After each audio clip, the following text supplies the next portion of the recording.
ยามอันสายนวลลับพันหันสูมีสำหิมสายนั้นเจอปีปอเลี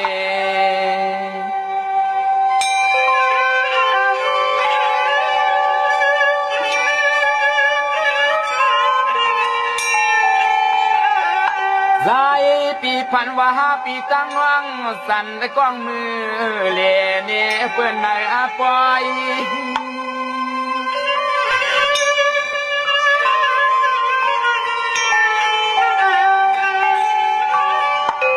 พันนายาวเฮาไหลเพียนเป็นมืนห่วยมามตาสวหาน้องยิงก็ซ้ำอ่ำเสียงเทียนเทียงก็ตั้งไม่เสือปีเมาอยู่ห่างก็เลี้ยวก้อย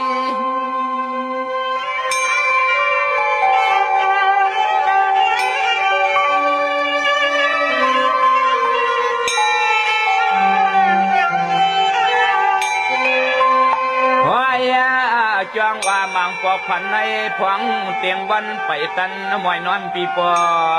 พันลวงในลวงใน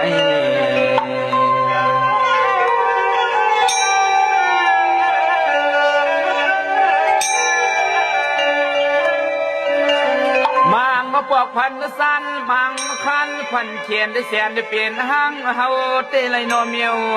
นั่น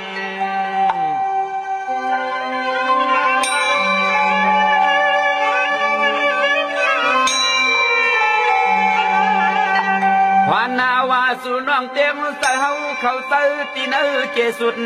สุ่มลุงห่วงสูนอน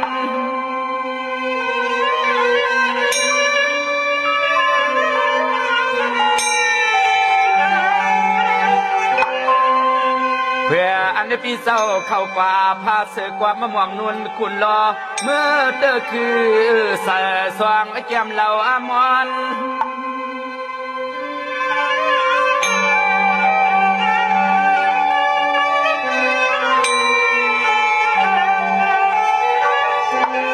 ตัวนาเตตวนเตวาสุดเราพาพวงนุนยงกติป่ามาสวนหวังมอนในนี้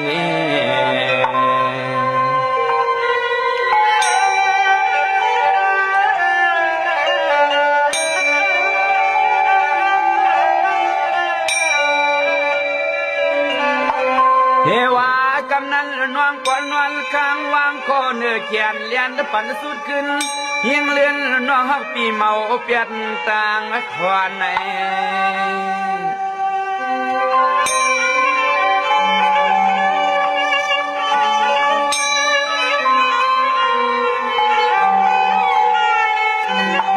เท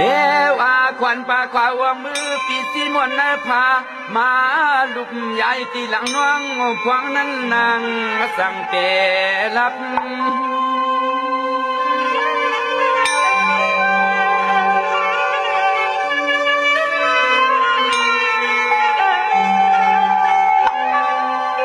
พันว่าปีไรนวลก่อนนอนสุกยำปอนส่วนหลวดข้าวของลุงบางนวลตัวได้เตมิว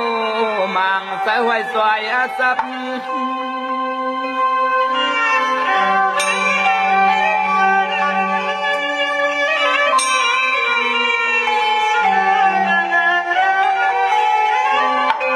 ลับมือเลยก็พันความเปลี่ยนความสายในสายหวยสวยฮักสูยุ่มลอยกูตาเสียคือสามีที่สั่งเป็นย้อนอ่างห่างเราหนามีห่างมีพางนั่นนา